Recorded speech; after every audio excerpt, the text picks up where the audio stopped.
这是全宇宙最凶残的一种生物，身上有着坚硬的骨骼盔甲，加上尖锐有力的大长尾，让异形成为了食物链最顶端的掠食者。在具有极强战斗力的同时，它又可以通过寄生并掠夺其他物种的基因来强化自己，智商高达250。如果进化到极致，它甚至可以在太空中生存。然而，如此强大的生物，这次竟然沦为了猎物。这天，科考队在南极冰层下面发现了一座巨型金字塔，他们试探着走进甬道考察，可谁也没有注意到，一块地砖被踩了一脚后沉了下去。随即，金字塔深处的地板打开，数十条铁链拉出了一个巨大的怪物，它就是被冰封了100年的异形皇后。在电流的刺激下，她苏醒过来，开始不断的产卵，而这些卵全都被传送带集中送到了某个地方。与此同时，一艘外星飞船悄无声息地从人类的头顶上飞了过去。随后，飞船打开舱门，投下了3个装有铁血战士的登陆舱。首先遭殃的就是留守冰面的接应部队，面对装备精良还可以隐形的铁血战士，他们毫无还手之力，很快就被屠戮一空。而冰层下面的科考队还不知道发生了什么，他们根据象形文字的提示，来到了一间献祭室，这里面的7具石棺上都躺着干尸，腹部还破开了一个大洞，似乎有什么东西从里面钻出来过。突然，一只完全钙化的抱脸虫从上面掉了下来，但3人根本不认识这东西，还以为是某种罕见的蝎子。随后，众人来到了献祭室正下方的房间，考古学家丹尼发现石匣上的3个转盘是玛雅人的日历，上面的时间停在了1904年，也就是100年前。他尝试着把时间转到了今天，突然石匣弹了出来，里面还有3把奇形怪状的武器。队员刚把武器拿出来，四周的石门就落了下来，紧接着7具石棺上还弹出了异形的卵。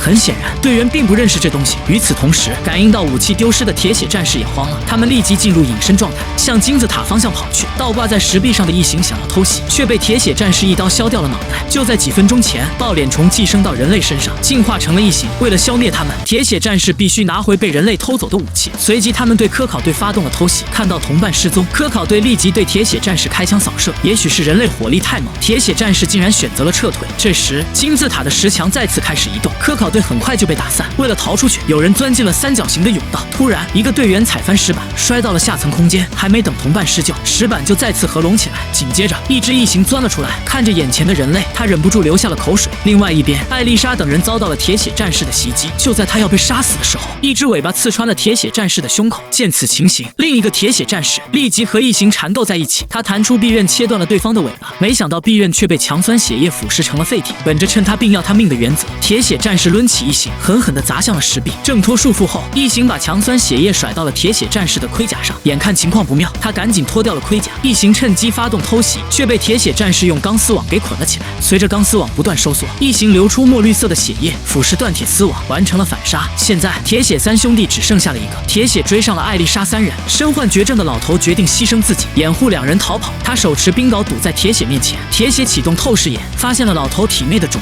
瘤。由于铁血一族只杀强者，于是他放过了老头。为了给2人争取时间，老头对着铁血点燃了喷火枪。被激怒的铁血弹出利刃，直接送他领了盒饭。在逃跑过程中，考古学家不慎摔进了深渊。现在整支科考队只剩下了艾丽莎，这是宇宙里的战斗民族，他们科技高度发达，却极其尚武。面对潮水般的异形，铁血战士毫无惧色，只有消灭了这群怪物，他们才能完成成年仪式。而一旦试炼失败，铁血战士就会引爆定时炸弹毁灭一切。就在铁血正要拿回肩炮时，一只异形突然偷袭了他。关键时刻，艾丽莎捡起地上的长矛，刺穿异形的心脏，救下了铁血。随即肩炮启动，对着甬道里的异形展开了轰炸。一番轰炸过后，铁血拔出长矛，用异形的头颅和尾巴给艾丽莎做了臂铠和长矛。随后，艾丽莎在金字塔深处找到了被抱脸虫寄生的队员，在他的哀求下，艾丽莎强忍悲痛开了枪。未发育成熟的异形还想搞事情，结果被铁血一把掐死。看着地上的异形虫卵，铁血启动了祖传的定时炸弹。这时，异形皇后发出嘶吼，把所有的后代都召集到身边。她用异形的血烧断铁链，挣脱了束缚。2人刚来到出口，铁血就被异形刺穿了胸口。艾丽莎见状，立即端起大枪轰掉了异形的脑袋。紧接着，她带着铁血趴到了运输车上。下一秒，炸弹爆炸，狂暴的能量席卷了整个地下空间。在火浪涌上来之前，他们终于逃了出去。死里逃生后，铁血摘下面罩，露出了帅气的脸庞。他用异形的残肢在艾丽莎的脸上画了一个战士符号，这也就意味着铁血彻底认可了这个人类伙伴。突然，异形皇后从冰层下面钻了出来，她竟然没被炸死。面对这个大家伙，